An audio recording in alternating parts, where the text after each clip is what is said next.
Hello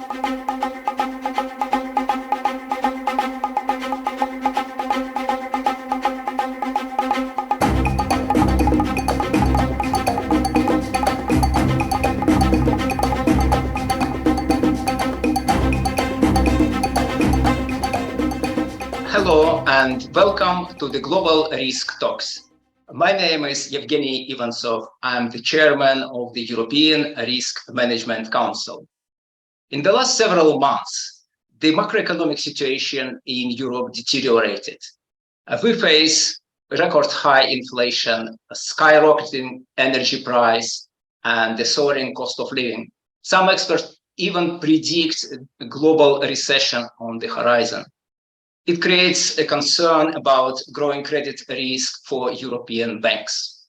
How serious is the situation for the banking credit risk today, and what actions chief risk officers should take right now to mitigate growing credit risk? I will talk to my guests who will help us to answer these and some other questions. Let me introduce my guests. Deirdre Hannigan, former Group Chief Risk Officer at Allied Irish Bank. Hello, Deirdre. Hi, good afternoon, everybody. And Daniel Rolls, Director, Data and Analytics at Excel. Hello, Daniel. Hi, Evgeny, and the audience. Welcome. Very nice to see you. And I would like to start my questions, and I would like to start with Deirdre. Providing the gloomy macroeconomic forecast in Europe, in your opinion, what challenges European chief risk officers will face in managing the credit risk, and what credit portfolios will likely be under pressure?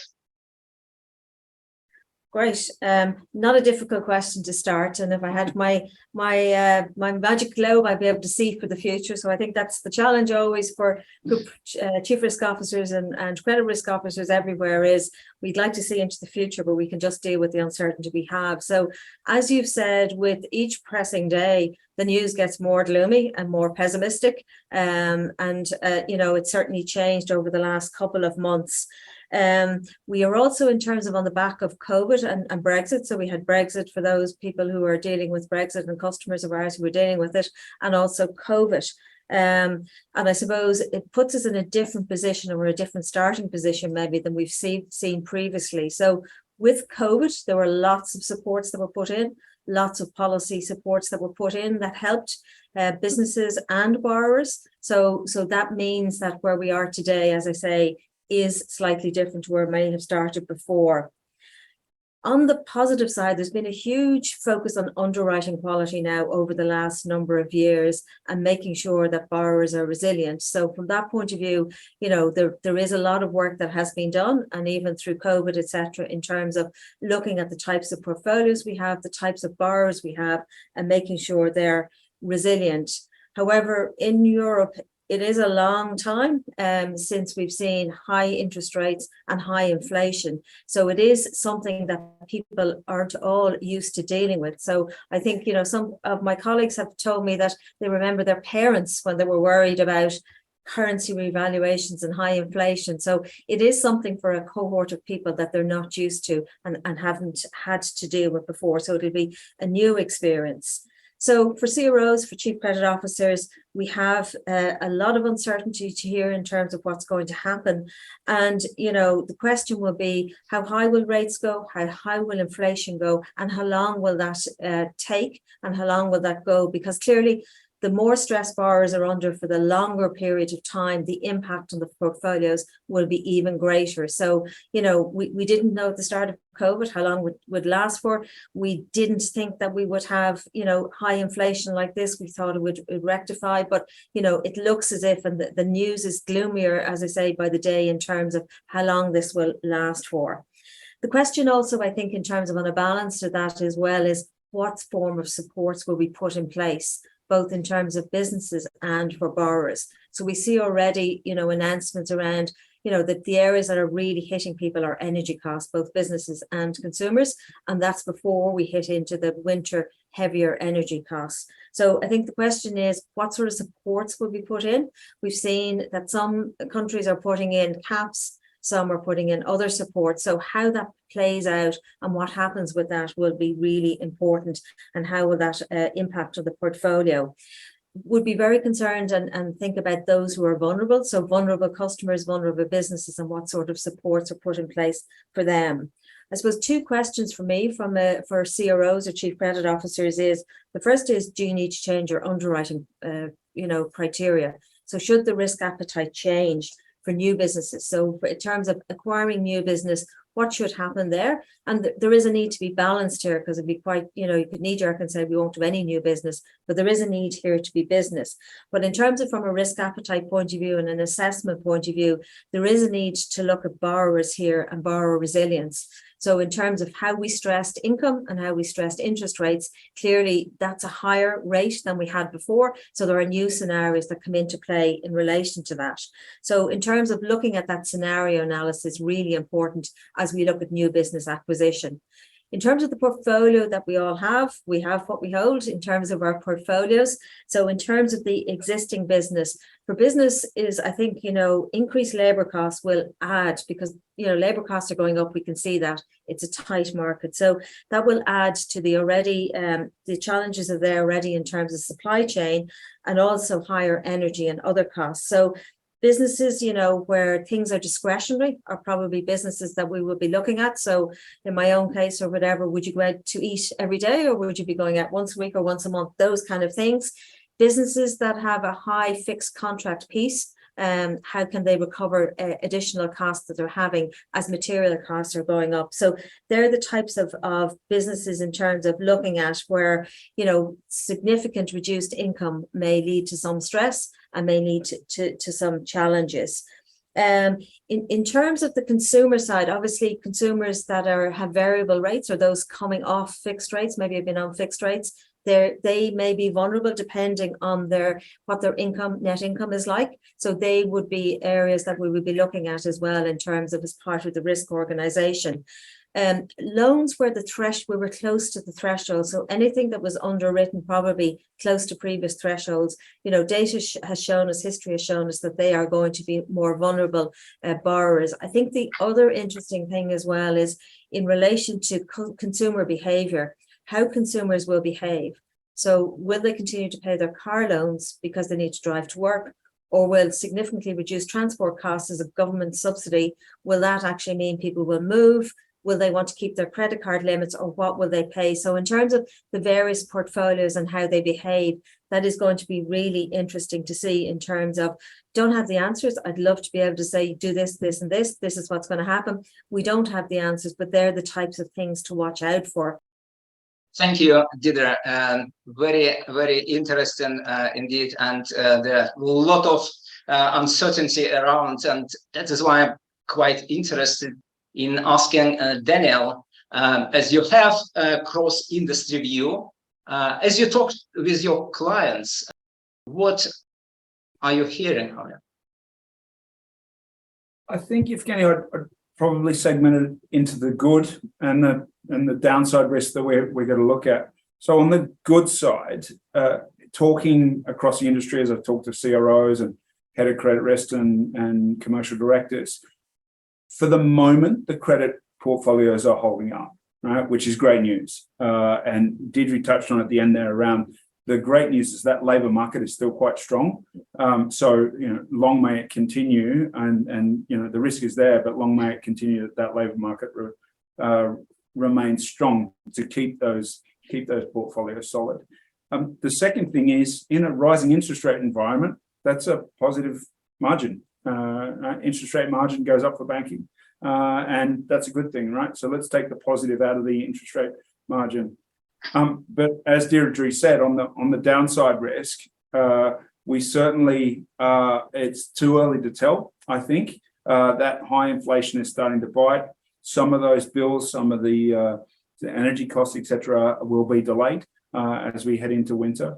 So I think it's probably a little bit early to tell.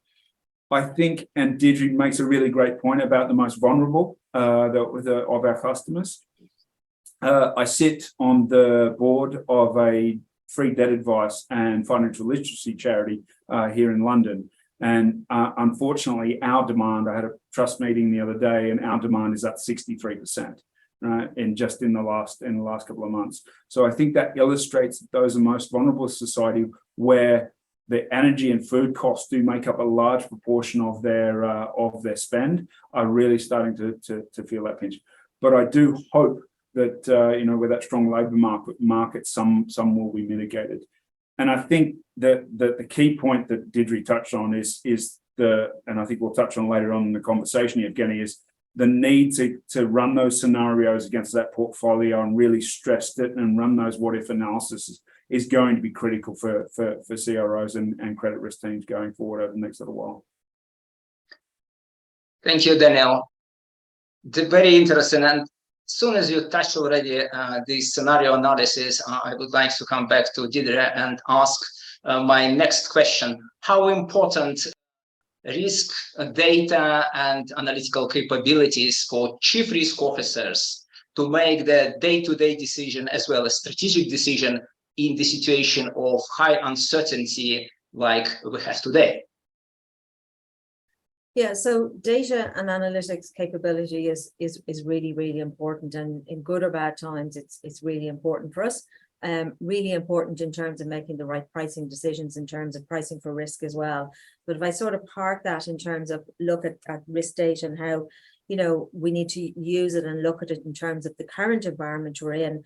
And I will put a big flag here as a chief risk officer. I speak in terms of making sure that when we talk about data and analytics, making sure that we're using the data correctly for the purposes it's meant for. So making sure that the data is of good quality, making sure all the regulations in terms of GDPR, etc., are also looked at, but also in terms of the privacy thing, making sure there are no unintended consequences, particularly where you've got data that's small amounts of data, in terms of how you use it. So that's sort of just to carve that out. But in terms of using it and needing to use it, I think in terms of running scenarios, doing stress testing, that is really, really important in terms of trying to understand the portfolios and how they behave under certain circumstances, and either, single factor reviews or multi-factor reviews, trying to see how that works and trying to identify customers or portfolios that may actually be challenged at this particular time, because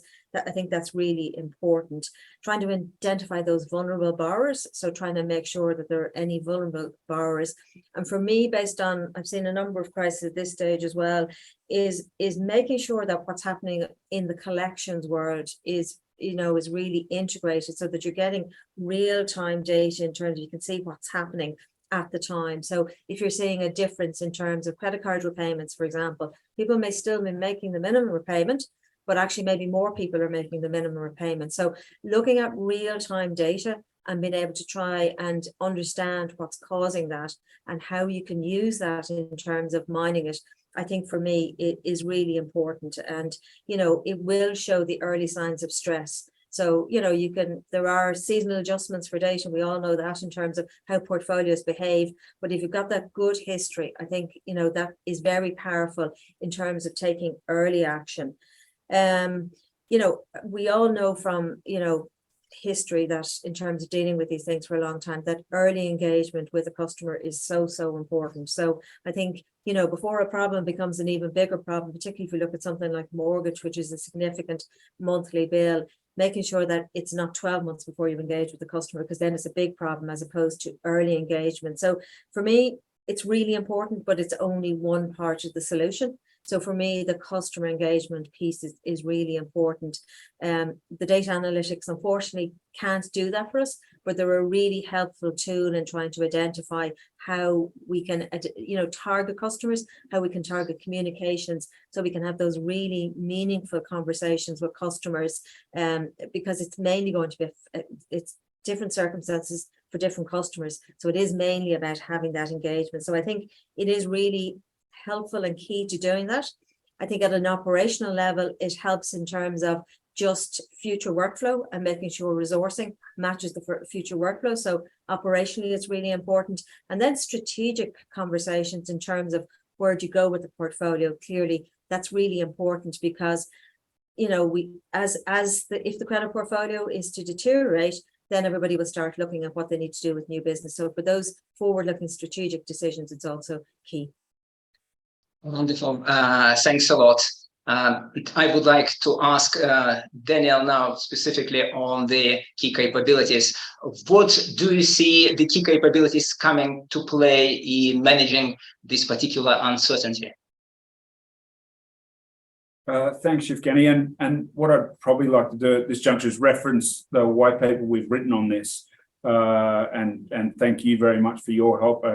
European Risk Management Council brought some additional data to that paper, and also thank my co-author on that, Manish, who did a super good job.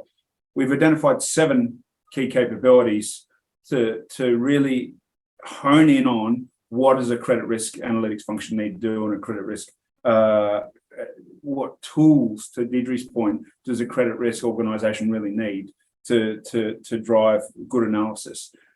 I think right now, though, I'd probably pick up on Deirdre's point around, again, we talked about the analytics, right? The modeling of that existing portfolio. Yes, new customers, as we look to tighten up lending criteria as we head into this more challenging period, that's fine. But what's on the book right now, right? How do we manage it? Where are those more vulnerable customers that are more at the margin, who are at risk of falling behind, and how to engage with them? So that modeling is the first piece. I think the second piece is right now is agility, right? As Deirdre talks about, making sure that we're moving quickly, right? Where we're seeing stress in the book is going to be important. So therefore, early identification of that, right? And secondly, where we see channels being digitized and being able to gather more data around the interaction. Deirdre gives a great example where we actually see customers paying more than the minimum requirement in some instances, and those that are not. So really understanding which customers need action based on the data set is going to be important, which of course is the third point. None of that can happen without the data, right? So those fundamental data capabilities are going to be vitally important as we get through this period. And I think we'll touch on it a little bit, that tactical, dealing with what we've got now and remediating the gaps in that data, and the strategic, I think, as we go forward. I really hate the term, one doesn't want to waste a good crisis, but I think CROs pushing in on requiring those investments in that capability now is certainly, I think they will get a good audience with their CEOs, CIOs, and CDOs, Chief Data Officers. Thank you. I can't agree more. Of course, modeling, data, agility is hugely important. Thank you. Okay, and let me ask one more question, Deirdre. What actions do you expect a chief risk officer should take to mitigate growing credit risk? And maybe it's a little bit stretch a little bit more. If you had a magic wand with infinite budget and capabilities, what would you fix now? So I think in the answer to the first question, I talked a lot about looking at and what you'd look at now in terms of how you engage with customers and the data you need.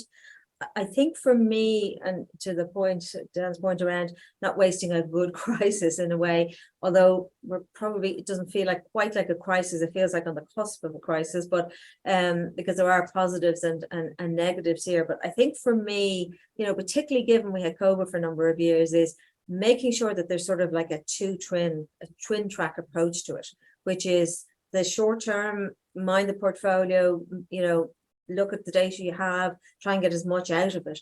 But in parallel, because there are lots of cost pressures, there is an infinite number of people, and we don't have everything completely automated at this stage. So the twin track is really making sure that there is a good balance and a good priority mix between short term and longer term, so that you're looking and not forgetting the strategic piece as you go and look at the short-term piece. So for me, that's really, really important, particularly, given operational resilience is key. And, I was sharing earlier on an example of an airline that completely lost everything recently, only in the last couple of days, and had to cancel all their flights because their systems went down for about 8 hours. So having that operational resilience, making sure that what you're doing is fit for purpose now and into the future, for me, is really important. I think having the right resources, so the right resources in terms of, and they are going to be different in terms of the mix. So you're going to need to have some resources that are used to dealing with, say, customers in difficulty, dealing with the data we have, but also new skills are going to be required going forward. So having the right mix in terms of skills, so both capability and capacity, is really, really important. So I know we're talking a lot about data here, but really, data is data. You need, people who are going to get good information and good insights out of that. So I think having the right skills in a risk team, given the way we do things is going to change, is going to be really important. And then I think the final piece is that very good organizational alignment across the organization. So between the CRO and be it the business people in terms of looking forward at how to deal with portfolios and where your risk appetite may change, be it the operational side, be it the, people even in the area of customers where you're trying to collect more data, and the IT function in terms of that prioritization and how the systems can be integrated together so you're getting the best for the organization and ultimately for the customer, I think, through the process. Wonderful. Thank you very much. And continuing what Deirdre said, Daniel, I also would like to ask you, what step do you recommend CROs to take today? Sure. Well, I think I love Deirdre breaking it down, first of all, into tactical and strategic. Right now, I think we've covered that in the previous question, right? It's really keeping a close eye on the book and making the best of the data sets you've got. On the more strategic side, I think, we always say assess, plan, and execute. Assess where you are. I'll reference the white paper again. That lays out, and we've open sourced quite a lot of data in that paper, purposely so that people could really get a good insight on those 7 capabilities required. And there's some pretty good benchmarking. We've open sourced all that data. So I strongly recommend, if people are going to run an assessment, we'd love them to do it with us, but please feel free to use the data in the paper. So assess where they are and then plan, because what we need to do is we need to uplift those capabilities. Of those 7 capabilities, which capabilities are that need remediation, right? And what we generally find, and we break it down pretty clearly between leaders and laggards, but the key one, and again, we've touched on it multiple times during this conversation already, that foundational data capability about having the right data to be able to service the credit risk analytics requirements is critical. And then the last one will be execute, right? So execute on that plan. So from that previous step of plan, right, we should be able to really build a strong business case based on, most of your audience, Evgueni, a 1% change in their arrears will make a pretty significant impact on the P&L of the organization, right? So if we can achieve a 1% gain in that book and push that through the organization, I think that the business case writes itself. So I think that execute is really stay close to the requirements. And I think right now that's got to be in the context, because the clients I'm speaking to right now, the chief data officer, the CIO organization that Deirdre referred to, are really pushing that cloud agenda, right? So all these requirements are all happening while the data and analytics stack, the risk marks that our CRO and second line need to be using are all looking to be shifted into the cloud. And I could not recommend to risk organizations more strongly that they need to get on the front foot with that, right? You would never let a builder start building a house without the architectural diagrams, right? Don't let the CDOs and the CIOs put the doors in the wrong place, right? Make sure that the credit risk analytics requirements are front and center as those programs are spooled up, right? There might be budget already there that can be acquired and made sure it's allocated to the credit risk organization. So some of those challenges we've talked about during this managing this particular about to be crisis will hopefully be in place as we get to the real crux of it, as we get through into winter and potentially into next spring. Thank you, Daniel. I hope our audience take on board your recommendations, very solid recommendations. Deirdre, Daniel, it was a great pleasure to talk to you. Thank you for joining the Global Risk Talks and for sharing your great insight with our audience. Thanks a lot. Thank you. Thank you.